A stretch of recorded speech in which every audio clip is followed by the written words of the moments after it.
নমস্কার, food lover চ্যানেলে সবাইকে স্বাগত জানাই। আশা করি সবাই খুব ভালো আছেন। শীতকালীন সবজি দিয়ে আমরা নানান রকম রেসিপি তৈরি করি, তাই আজ শীতকালীন টাটকা সবজি দিয়ে নিরামিষ খিচুড়ি বানিয়ে দেখাবো। সামনেই সরস্বতী পূজা বা যে কোনো পূজাতেই আমরা খিচুড়ি বানাই, তাই শীতের নানান রকম সবজি দিয়ে কিভাবে খিচুড়ি বানাবো সেটাই আপনাদের সাথে শেয়ার করব। শীতের টাটকা সবজি দিয়ে নিরামিষ খিচুড়ি বানাবো, তার জন্য এখানে 1 কাপ পরিমাণ গোবিন্দভোগ চাল নিয়ে নিয়েছি।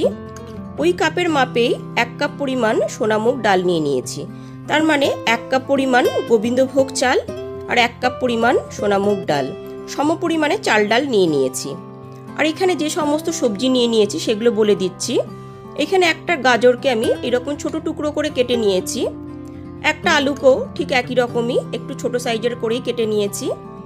একটা টমেটো নিয়েছি, আদা নিয়েছি, 2টো কাঁচা লঙ্কা নিয়েছি, হাফ বাটি পরিমাণ মটরশুঁটি নিয়েছি, ফুলকপি নিয়েছি, ফুলকপিটাকে এইরকম একটু ছোট টুকরো করেই কেটে নিয়েছি, আর হাফ বাটি পরিমাণ নারকেল কুচি নিয়েছি।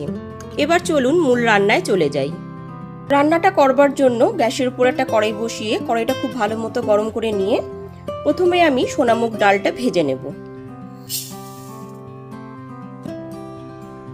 গ্যাসের ফ্লেমটা মিডিয়ামে রেখে ক্রমাগত নাড়াচাড়া করে ডালটাকে একটু লাল করে ভেজে নেব।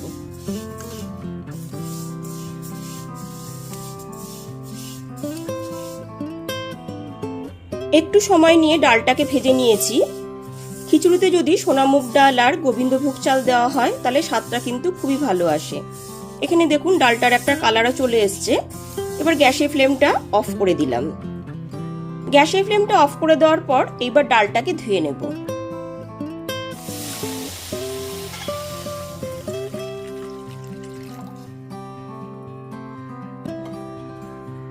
জলটা দিয়ে দেওয়ার পর 4 থেকে 5 মিনিট ডালটাকে একটু ভিজিয়ে রাখার পর 2 থেকে 3 বার জল বদলে ধুয়ে নেব। এখানে গোবিন্দভোগ চালটাকেও 2 থেকে 3 বার জল বদলে খুব ভালো মতো ধুয়ে নেব। তারপর কিছুক্ষণের জন্য জলটা ঝরিয়ে রেখে দেব।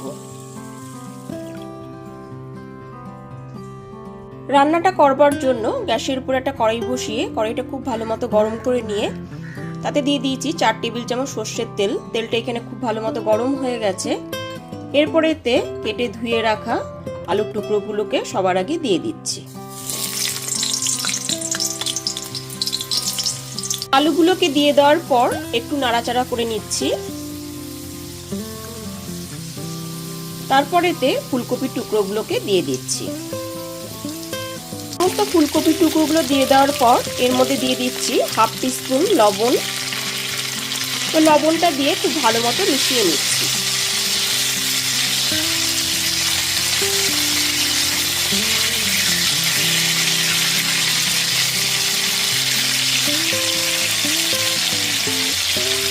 আলু আর ফুলকপিটা এখানে লাল করে ভেজে নিয়েছি। এবার তেল থেকে তুলে নেব। আলু আর ফুলকপিটা ভেজে তুলে নেওয়ার পর ওই একই তেলের মধ্যে এবার ফোড়নে দিয়ে দিচ্ছি একটা তেজপাতা। তেজপাতাটাকে আমি ছিঁড়ে দিয়েছি। এরপর দিয়ে দিচ্ছি 1 টিস্পুন গোটা জিরে, 2টো শুকনো লঙ্কা। গ্যাসের ফ্লেমটা লোতে রেখে ফোড়নটা হালকা করে ভেজে নেব।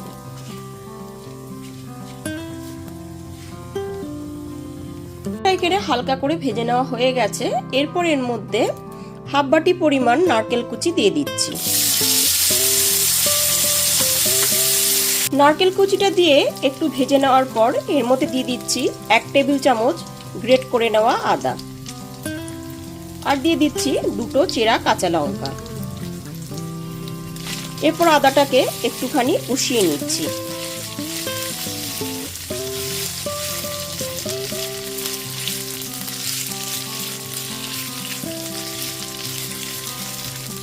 নাড়াচাড়া করে নেওয়াতে আদার কাঁচা গন্ধটা এখানে চলে গেছে। এরপর এতে জল ঝরানো গোবিন্দভোগ চালটাকে দিয়ে দিচ্ছি। জল ঝরানো সমস্ত গোবিন্দভোগ চালটা দিয়ে দেওয়ার পর একটুখানি নাড়াচাড়া করে নিচ্ছি।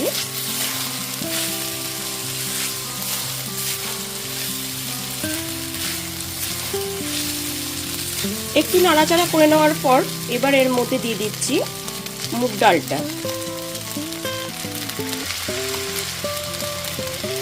সমস্ত ধুয়ে রাখা মুগ ডালটাকে দিয়ে দিচ্ছি।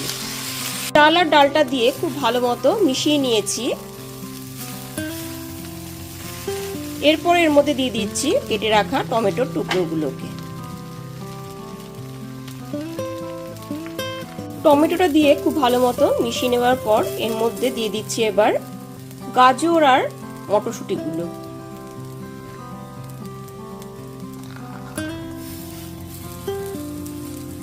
গাজর আর মটরশুঁটিটা দিয়ে দেওয়ার পর খুব ভালো মতো মিশিয়ে নিয়েছি।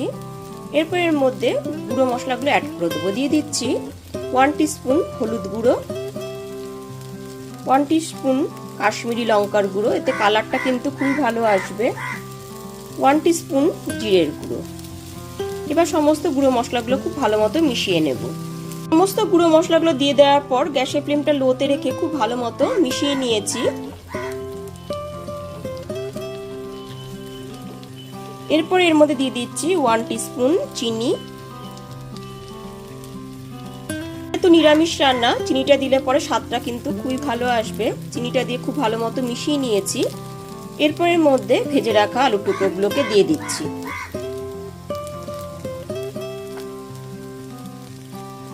আলুগুলো দিয়ে দেওয়ার পর খুব ভালো মতো মিশিয়ে নিচ্ছি।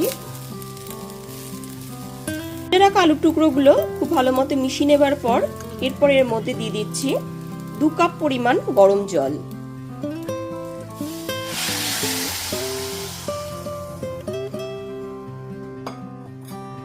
গরম জলটা দিয়ে দেওয়ার পর খুব ভালো মতো মিশিয়ে নেবার পর এরপর এতে দিয়ে দিচ্ছি স্বাদ মতো লবণ। লবণটা দিয়েও খুব ভালো মতো মিশিয়ে নিচ্ছি।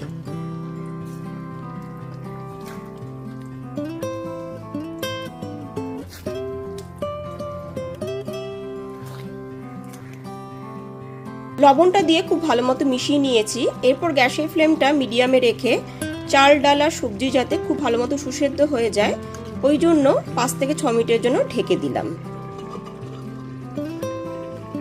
5 মিনিট পরে ঢাকনাটা খুলে দেখে নিচ্ছি। উপর থেকে নিচে খুব ভালো মতো নেড়ে নিচ্ছি। এখানে চাল আর ডালটা অনেকটাই সেদ্ধ হয়ে গেছে, সবজিগুলো অনেকটাই সেদ্ধ হয়ে এসেছে। এরপর এর মধ্যে ভেজে রাখা ফুলকপিগুলোকে দিয়ে দিচ্ছি।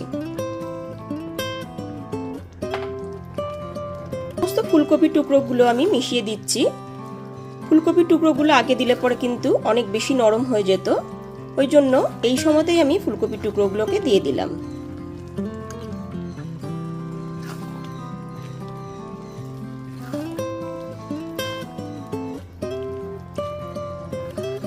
ফুলকপির টুকরোগুলো খুব ভালো মতো মিশিয়ে নেবার পর এবার গ্যাসের ফ্লেমটা লো টু মিডিয়ামে রেখে 4 থেকে 5 মিনিটের জন্য ঢেকে দিচ্ছি। এতে চাল ডাল সমস্ত সবজি খুব ভালো মতো সুসেদ্ধ হয়ে যাবে। 5 মিনিট পরে ঢাকনাটা খুলে দেখে নিচ্ছি। এখানে সমস্ত সবজি আর চাল আর ডালটা খুব ভালো মতো সুসেদ্ধ হয়ে গেছে। খিচুড়িটা এখানে প্রায় আমার হয়েই এসেছে। এরপর এর মধ্যে দিয়ে দিচ্ছি 1 টিস্পুন শাহি গরম মশলা গুঁড়ো আর দিয়ে দিচ্ছি 1 টেবিল চামচ ঘি।